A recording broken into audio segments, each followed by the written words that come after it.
Hello, Chess World. This is Lucky Actor welcoming you to today's World Chess News. It's April 10th, 2024, and I'm here to bring you all the latest updates from the world of chess.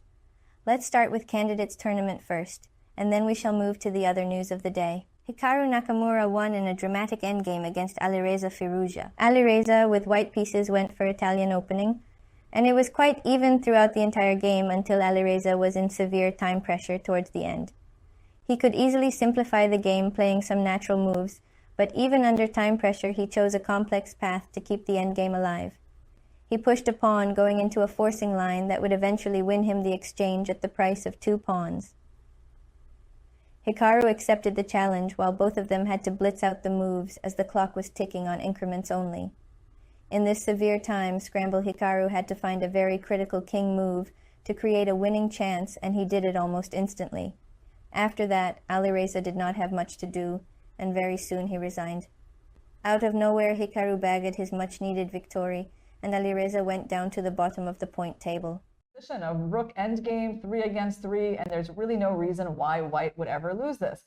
Instead, Firouzja decides to get tricky, and he goes for f6, a forcing line, which is interesting, and it leads to an imbalanced endgame of rook versus knight, where Hikaru winds up having the knight and 2 pawns. So e7, he's trying to queen, the bishop gets captured. And Firouzja chose this position where he was going to have the rook versus the knight and 2 pawns. Maybe he was hoping that he would be the one with the chances to win the a pawn.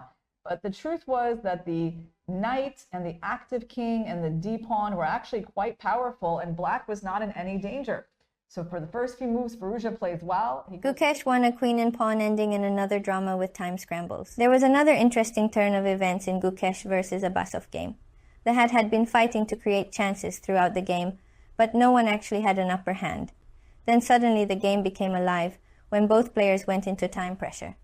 Gukesh had an extra pawn, but with accurate play from Abasov, it had been a draw. Nijat made a mistake, and Gukesh got winning advantage. Then again, Gukesh failed to play accurately enough, and a drawing chance was gifted to Abasov.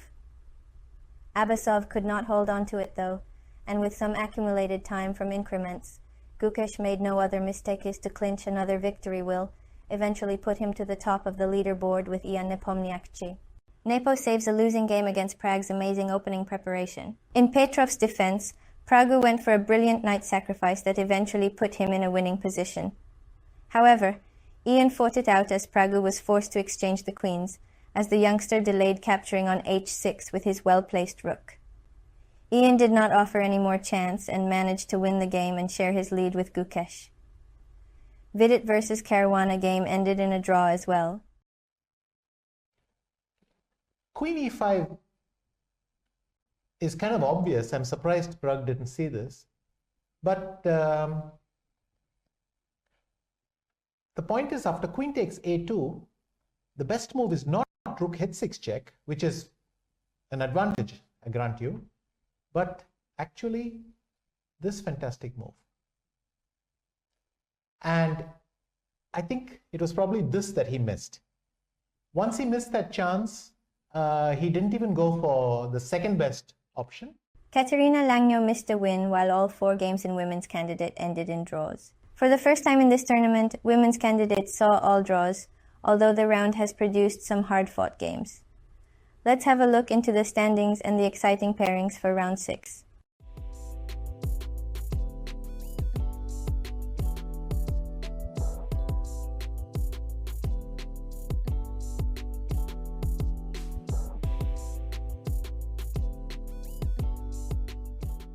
Magnus Carlsen returns in Title Tuesday. Alexander Shimanov wins early title Tuesday with 10 points and better tiebreak compared to Duda. In later event, joins world number 1 player and 5 times world champion Magnus Carlsen. He scored a formidable 9 points out of 11 rounds, but placed 6th as David Paravayan won the event 10 points. The Chessable Sunway Formentera Chess Festival 2024 takes place April 9th to 19th. In the Balearic Islands of Spain, the tournament kicks off yesterday, where Vasil Ivanchuk had a shocking draw, while Alexander Donchenko won comfortably as the top seed of the tournament. That was all for today's news. Thank you for joining us today. Stay tuned for our daily news updates from the fascinating world of chess. This is Lucky Actor signing off. Until then, take care and bye-bye.